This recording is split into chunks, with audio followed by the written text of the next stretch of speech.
I can still see it. I'm on the floor, surrounded by a minefield of Legos. On one side, I've got this ramshackle medieval fortress. On the other, I've got a little Lego guy I've decided is a king. Even though he still has a pirate hat, because, budget restraints when you're 10. And in my head, this isn't just playing with toys. In my head, this is a kingdom under siege. This is betrayal. This is the last stand for a very brave, very plastic hero. And then, my parents give me a Lego set. But this one I didn't recognize. The box says The Lord of the Rings. I had no idea that tiny box of Legos was about to introduce me to the story that would completely change how I see courage, friendship, and what it means to carry something heavy and keep walking. Welcome to the Tales of Jericho.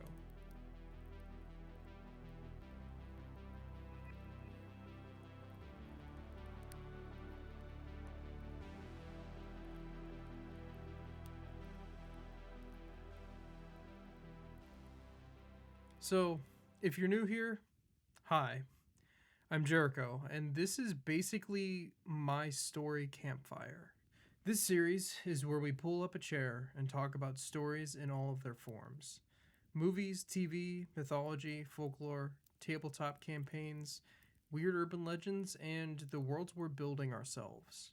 And because every story has an origin, I wanted the first episode of Tales of Jericho to be mine. Specifically, how The Lord of the Rings took this Lego-obsessed kid and turned him into someone who can't not think about stories.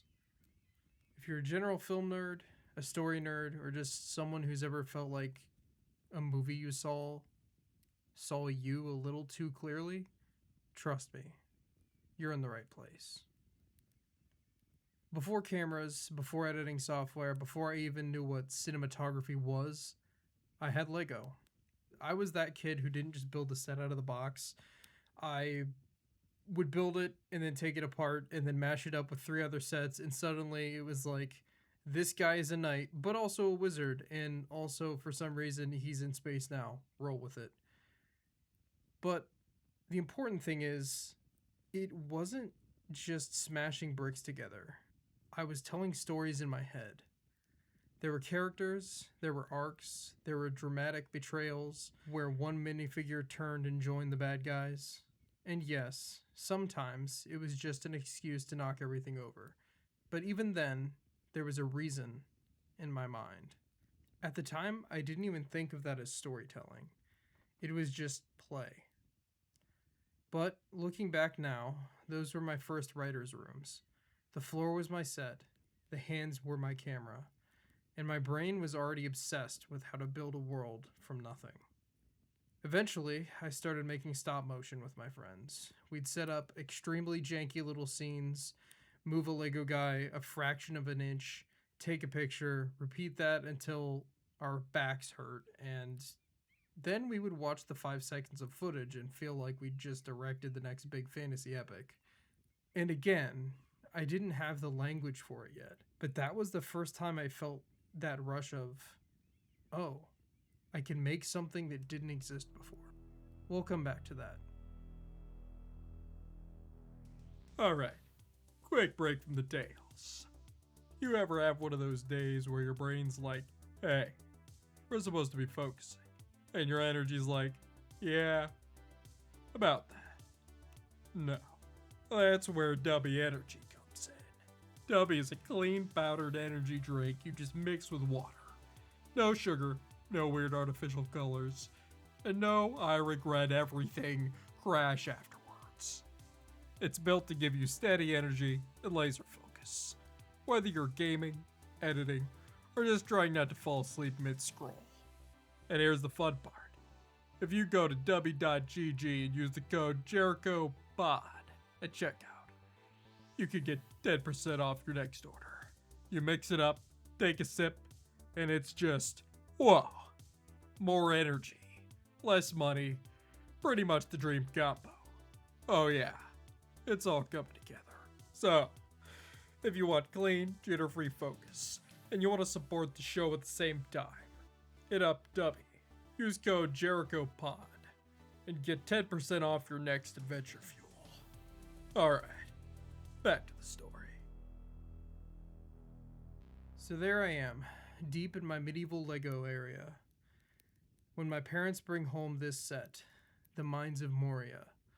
Not Helm's Deep, not some giant castle, this weird underground spooky looking place with broken staircase and a cave troll on the box.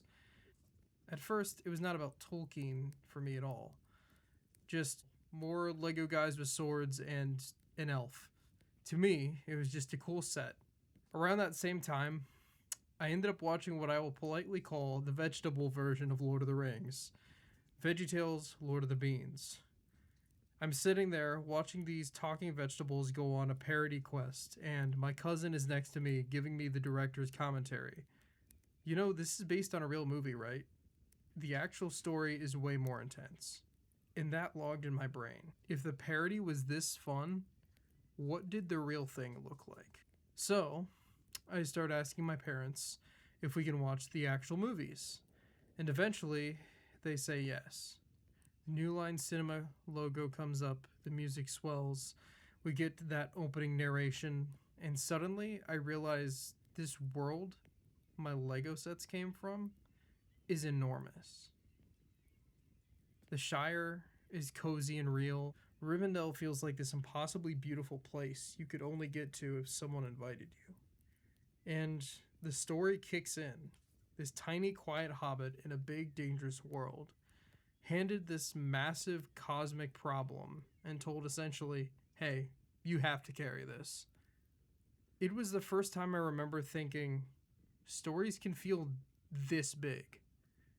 Not just big in terms of dragons and battles, but big in what they're saying about being alive. When I think about Lord of the Rings now, the word that keeps coming up is probably epic.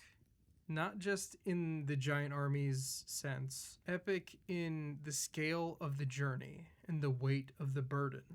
And for me, a lot of that clicked in one specific place. The Mines of Moria. There's this moment, you probably know if you've seen the films, where Frodo is exhausted and scared and just done with the situation. He says something like, I wish the ring had never come to me. I wish none of this had happened. And Gandalf answers, and so do all who live to see such times. But it is not for them to decide. All we have to decide is what to do with the time that is given to us. That is one of those lines that hits me every time I watch the movies. Even as a kid, that hit me harder than I could really explain. Because it's not just a fantasy wizard giving a pep talk. It's an increasingly simple truth. You don't get to choose when you're born, or what kind of world you land in, or which problems fall in your lap. You don't get to veto the hard stuff, but you do get to choose what you do with the time you've been given. At the time, I probably couldn't have said it like that. All I knew was that something about that line made my chest feel tight in a good way. Looking back now, that might have been the first moment a story made me seriously think about what I was going to do with my life. Not in some big dramatic, I will now become a professional filmmaker way. More like a quiet little seed. If my time is limited, how do I want to use it? And somewhere in that question, the answer that kept bubbling up was, I want to use it to create, to tell stories, to make things that might inspire someone in the way this inspired me. Because for all the epic battles and the sweeping landscapes and even the giant elephants, the thing that really stuck with me was the fellowship, the friendships. I loved watching this group of wildly different people, hobbits, humans, elves, dwarves, a wizard, trying to carry the same mission. Frodo and Sam's loyalty, Legolas and Gimli's weird bromance, even the quieter moments, like Boromir's redemption, taught me that people fail and still can be part of something bigger. And the cool thing, As I was falling in love with the story, my friends were too. Some of my favorite memories from that time aren't just the films themselves, but of watching them together. We'd talk about our favorite scenes, we'd quote lines probably way too much, we'd argue about which character we'd be, and yes, someone was always stuck with Gollum. And then, inevitably, we wanted to go make our own fantasy films. We'd grab a camera, head to some local woods, typically my parents' backyard. Maybe not as dramatic as New Zealand, but it worked. And we would try to create that feeling of one epic quest. The costumes were bad. The props were decent. Somehow, my parents allowed us to use real swords that one of my youth leaders had. I still don't know how that happened. We were like middle schoolers using real swords, but we're all still here. So, anyway, the feeling of it was real. Just spending the time with my friends, creating those little movies. In a small nerdy way, we were our own little fellowship, trying to make something together, trying to carry a story together. Those are memories that I'll carry with me my whole life. And that was one of the first times that I realized that stories aren't just about the characters on screen. They're about the people you share them with. And then there's Aragorn. Listen, I could go on for so long about Aragorn. I remember when I first watched these movies as a kid, he was just the coolest character. The sword, the long scruffy hair, the mysterious ranger. It was like the picture of manhood prepackaged as an action figure. But the older I got, the more I realized he was quietly shaping how I thought about what a man is supposed to be. Aragorn is a warrior, yes, but he's also gentle. He doubts, he hesitates, he doesn't rush to grab power. He leads by serving. He was a picture of a warrior poet, a gentle warrior. He's brave enough to face monsters, but soft enough to kneel beside a hobbit and offer comfort. And in a lot of ways, he's a picture of Christ in that story. Someone who willingly steps into danger, who bears the weight of leadership, who fights not for glory, but for the people he loves. In my experience, a lot of media either gives you the hyper macho, emotionless action hero, or the completely clueless guy being dragged along by smarter characters. Aragorn showed a different path. Strength with tenderness, courage with humility, the willingness to walk into darkness, not because you're fearless, but because someone has to. And whether I realized it or not, that started to influence the kind of characters I wanted to write, and honestly, the kind of man I wanted to be. So, where does all this come together? For me, that 5-second moment, the point where something really shifted, is the weird, beautiful overlap between that Mines of Moria scene and the behind-the-scenes footage. On one side, you've got Gandalf saying, "All we have to decide is what to do with the time that is given to us." On the other side, you've got the DVD extras showing how they built those massive miniatures, these sets, these worlds. I'm watching them construct the Mines of Moria in real life, painting every little detail, lighting just right, and my brain is connecting the dots in real time. If my time is something I have to decide how to use, then maybe this is how I want to use it. Not just thinking about stories, not just daydreaming about worlds, actually creating them. That realization didn't come with trumpets and a spotlight. It was more like this quiet, steady click inside. Okay, I don't know how far this will go. I don't know if this is going to be a Lego stop motion forever thing or something bigger, but I know I want to spend my time making stories. And honestly, that little decision has been echoing ever since. From there, everything just kind of snowballed. Those little Lego stories in my bedroom floor evolved into stop motion videos. The stop motion videos evolved into live action fantasy films with my friends, creating multiple YouTube channels and short films and stories and pursuing it in college and everything else. It just showed me that storytelling wasn't just a phase or even a hobby. It was how I processed the world. When life felt heavy, when I was carrying my own ring, so to speak, I found myself going back to those images. Frodo and Moria, asking why this had to happen in his time. Gandalf reminding him still that he has a choice. Frodo on the slopes of Mount Doom, Sam refusing to leave him, Aragorn leading one more charge when everything looks lost. And beyond the specific imagery, I kept coming back to this idea. Stories help us carry what we can't name yet. They give shape to our fears, our hopes, our questions about what kind of people we want to be. Lord of the Rings, for me, was the first story that said, it's okay that the road is long. It's okay that you're tired. Just don't walk it alone. It's been kind of a compass. Whenever I feel like I'm wasting time, or like my dreams are too big or too nerdy or too impractical, I come back to that scene in Moria. I picture Frodo overwhelmed and honest about it. And I hear Gandalf saying we don't get to choose the times we live in, only how we respond to it. And for me, that response has become use your time to create things that might help someone else carry their own ring. That might sound dramatic, but it's honestly how I think about it.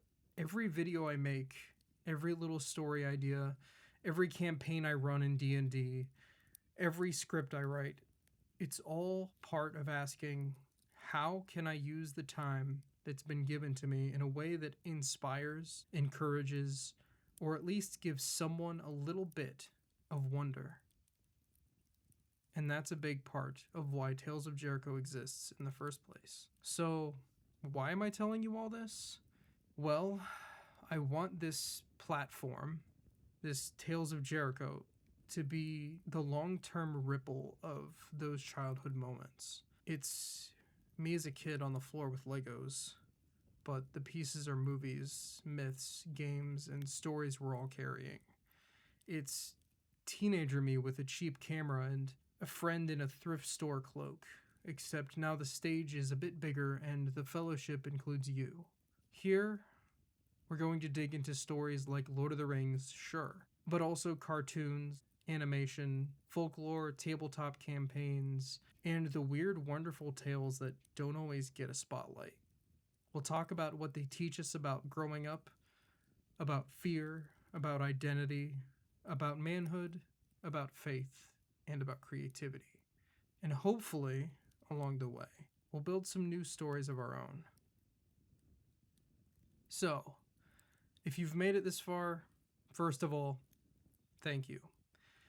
I'm curious, what was your Lord of the Rings?